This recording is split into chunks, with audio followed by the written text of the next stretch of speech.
Apa itu kesenjangan? Mengapa kesenjangan sering terjadi? Apalagi kesenjangan dalam pendidikan. Dan mengapa gempuran kalimat usaha pemerataan pendidikan yang digelorakan pemerintah belum juga nyata adanya? Ini nih masalah yang aku hadapi beberapa hari ini. Udah 2 naskah yang aku kasih ke Pak Yoga. Ditolak semua. Aku kira buat tulisan dengan tema kesenjangan pendidikan itu perkara mudah.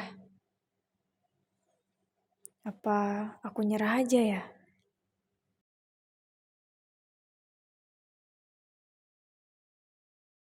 Iya Mel, selalu ngomong aja gitu. Maksudnya saya nggak nemu hal baru loh dari naskah yang kamu kirim. Oke lah, rombak lagi ya.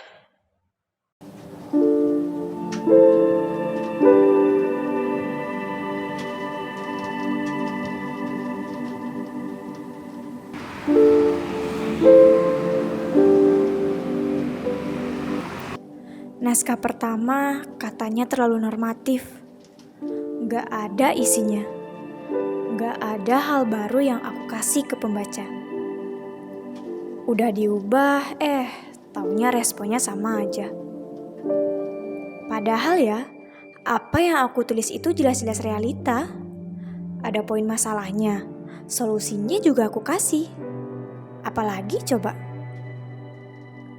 Apa penyebab terjadinya kesenjangan dalam pendidikan ya itu aja. Kalau nggak ekonomi, ya fasilitas yang nggak memadai. Banyak anak yang putus sekolah karena ekonominya kurang.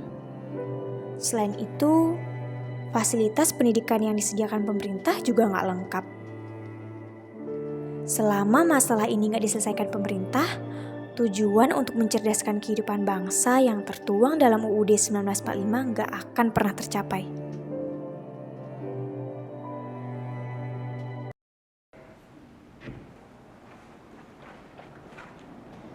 Bukan gini Mel, bukan gini yang Pak maksud. Tapi Pak, kemarin kan Bapak minta yang beda. Iya beda, tapi gak melenceng juga dari esensinya Meli. Ngerti gak sih? Ya terus mesti kayak gimana lagi sih Pak? Jelas-jelas masalahnya itu aja. Contoh nih Pak, pertama, ekonomi. Rendahnya ekonomi masyarakat itu banyak menyebabkan anak-anak putus sekolah dan bahkan gak bisa sekolah. Terus yang kedua, fasilitas. Bapak tahu kan fasilitas pendidikan di Indonesia itu gak seberapa? Ya terus bisa apa? Ini gak seret bagi Bapak. Atau gini aja, kamu kan masih ada waktu seminggu. Kamu tulis ulang. Seminggu lama kok Mel, bisa lah ya. Udah Pak, kasih.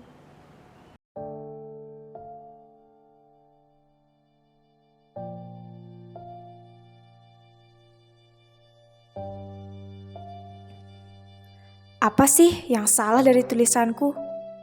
Padahal kesenjangan dalam pendidikan ya itu aja. Pak Yoga itu aja tuh yang gak pernah nonton berita. Dasar gak update. Realitanya nih ya, apa yang sering dibangga-banggakan pemerintah di TV soal pendidikan gak semuanya benar. Terutama kata-kata bantuan itu tuh.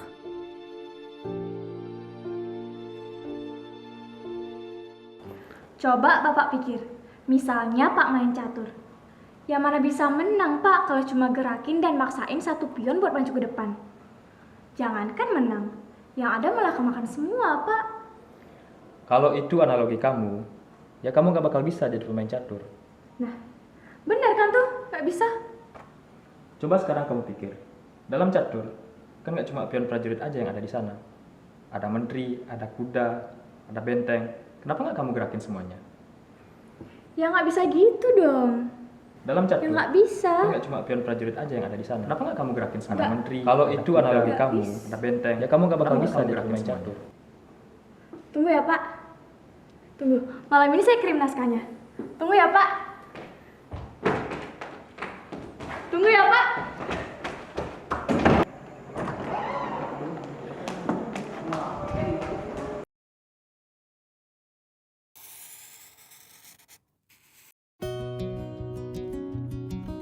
Sekarang aku ngerti. Jangan-jangan kesenjangan pendidikan yang terjadi saat ini bukan hanya ekonomi atau fasilitas yang kurang. Usaha pemerintah mungkin sudah cukup besar, namun tidak diimbangi dengan kesadaran masyarakat itu sendiri tentang pendidikan. Justru karena pendidikan itu kompleks, makanya gak bisa hanya bergantung ke pemerintah. Persis lah sama yang dibilang Pak Yoga tadi. Untuk bisa menang main catur, ya gak bisa ngandelin satu pion aja. Kalau cuma jalanin satu pion aja bisa gerak, tapi boro-boro menang. Yang ada ya kalah. Ya sama kayak kesenjangan pendidikan 75 di tahun Indonesia. Indonesia merdeka. Merdeka belajar belum benar-benar terjadi. Jangan karena pion prajurit bisa maju ke depan, malah dipaksa maju sendirian. Karena untuk menang main catur itu, ya setiap pion harus bergerak sesuai perannya masing-masing. Untuk mengatasi kesenjangan pendidikan di Indonesia dan mencerdaskan kehidupan bangsa, ya nggak seharusnya kita cuma ngandelin peran pemerintah. Peran pemerintah emang penting, tapi lapisan masyarakat lain yang terlibat juga harus ikut andil. Siswa, orang tua hingga masyarakat umum yang ada harus sama-sama berkontribusi sesuai perannya. Misalnya nih, ngasih pendapat atau saran ke pemerintah. Tapi pemerintah ya jangan bodo amat sama pendapat yang ada. Justru dimusyawarahkan, lalu direalisasikan.